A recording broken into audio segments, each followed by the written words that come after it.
नमस्कार दोस्तों, welcome to my YouTube channel. मैं आज आपको दिखाने जा रहा हूँ पहले दिन जो खेत दिखाया था मैंने आपको, वही खेत आज दिखा रहा हूँ। उसका कितना ग्रोथ हुआ, क्या हुआ, कैसे हुआ, ये सब कुछ मैं दिखाने वाला हूँ आज। पहले दिन जब मैंने आपको दिखाया था कि खाली कितना चालू हुआ था, मतलब निकल रहा था धान में से, खाली अंकुर निकल रहा था बाहर। अभी इतना बड़ा हो गया है, कम से कम 4 अंकुर ऊपर आ गया है। देखिए अभी कम से कम 4-5 दिन बाद इसको अपन पहला खाद डाल सकते हैं। और ये कम से कम लागत वाला खेत नहीं है, वो वाला है। पूरा खेत मैंने मतलब उसकी धान की निकाला था, ज़मीन नीचे से भर दिया था। अभी बारिश हुआ, ये ऊपर आया तो अब ये ग्रोथ मतलब चालू हुआ। देखिए सभी सभी डोली का अभी एक समान है। जो पहले मैंने डोली पे उगाया था वो अभी बड़ा हो गया है। और ये अभी खाद डालने का इसका समय हो गया है, कम से कम 3 या 4 दिन बाद इसको खाद डालना पड़ेगा अपन को। तो खाद इसको अपन मिक्सी देंगे, डीएपी और डीएपी के साथ यूरिया करके। और जहाँ जहाँ उगाई नहीं आई है आप देख सकते हैं, ये मैंने आज इधर दूसरा धान डाला है। जब इसको बारिश लग जाएगी तो ये भी, इसमें से भी ये अंकुर निकलेगा।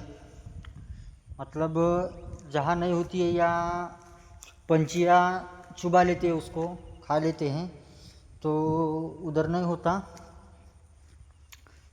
मतलब उगता ही नहीं है। उस जगह सुनी रखने के बजाय अपन दूसरा धान डाल के वो जगह भर देते हैं ताकि अपना नुकसान ना हो।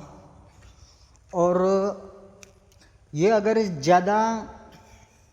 ज़्यादा मात्रा में एकजुट हुआ, मतलब क्या बोल सकते हैं अपन उसको, ज़्यादा घना अगर हुआ तो इसके ऊपर अपन हल चला सकते हैं, या दत्तारी जिसको बोलते हैं वो चला सकते हैं।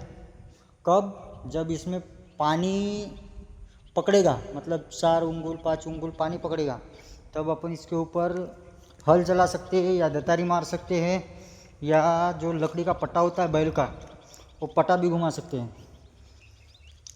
उससे क्या होता है, जो ज़मीन होती है वो थोड़ा उसमें ढीलापन आ जाता है।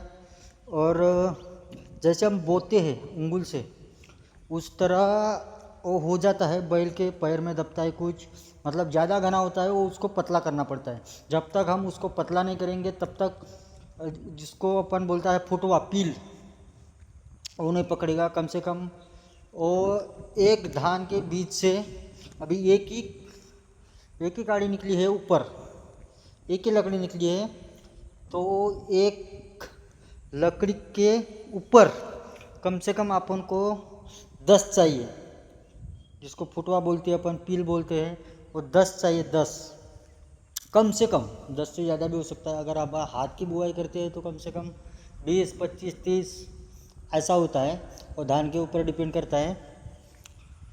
लेकिन ये अपन हाथ से डाला है, मतलब गर्मी में डाला है, तो कम से कम 10 होना चाहिए। तो ये है ऊपर के बारिश के पानी से उगा हुआ धान। और इस डोली का जो है आपको ज़्यादा हरा दिख रहा है, ये अपन हाथ से उगाया था, मतलब हाथ से बोर का पानी देके इसको उगाया था, तो इसका ग्रोथ ये हो गया। तो ये जो ग्रोथ दिख रहा है आपको, ये हो गया अभी एक्चुअल धान को खाद मारने का समय। जब इतना ये आ जाएगा तो इसको खाद मारने का अपन ने क्या करा था, इसको गर्मी में, मतलब मिट्टी में ही इसको जो तणनाशक का, तणछेदक जो दवा होता है, वो गर्मी में छिड़काव किया था। जैसे बारिश हुआ वो मिट्टी में फैल गया। देखो आपको तन तो एकदम कम दिखाई दे रहा होगा इस डोली में, सभी डोली में है, अभी तो तन नहीं है, लेकिन जैसे जैसे बारिश होगा ये बढ़ जाएगा। अगर बढ़ती है तो अपन और एक बार, या मानो 2 बार, एक बार में अगर नहीं हुआ वो डिपेंड, तो अपन दूसरी बार भी इसके ऊपर तन का छिड़काव करेंगे। लेकिन उसको अभी टाइम है, 10-15 दिन बाद करना पड़ेगा ये। लेकिन अपन इसको ये आगे जो दिख रहा है इसको 2 दिन बाद खाद देने वाले हैं और इसको कम से कम 4 या 5 दिन में खाद देंगे। चलो दोस्तों, ऐसी जानकारी आपको मिलती रहेंगे, देखेंगे अगले वीडियो में। और एक बात बताना चाहूँगा आप उनको कि इसकी बुआई का मैंने पहले जब मिट्टी बनाया था तब का वीडियो नहीं डाला था। तो आज मेरे बगल वाले खेत में मैंने इसी तरह से बुआई की है। तो देखो, ये ऐसे मिट्टी बनानी पड़ती है पूरी। आप देख सकते हैं पूरा जितने भी पत्थर निकले थे सबको बारीक किया है हमने। बारीक करने के बाद इसको जो पटा होता है लकड़ी का, पटा बोलते हैं, हल के पीछे जो अपन बांधते हैं पत्थर बारीक करने को, वो बांध के इसके ऊपर चलाया। उसके बाद जो धान होता है वो धान छिड़काव किया धानों का, और उसके बाद और एक बार वही पट्टे से इसको ढक दिया। आप देख सकते हैं पूरे इस तरह से इसकी बुआई होती है पहले गर्मी में। अभी ये जो किसान है इसने देरी कर दी, नहीं तो इसका भी इस तरह का ही ये भी होता। इसने देरी कर दी, इसकी वजह से इसको मैंने आज ही किया है, आज सुबह में। तो ये अभी उगने को कम से कम 10-12 दिन तो लग ही जाएंगे, क्योंकि अभी तो आज तो बारिश नहीं हुई है।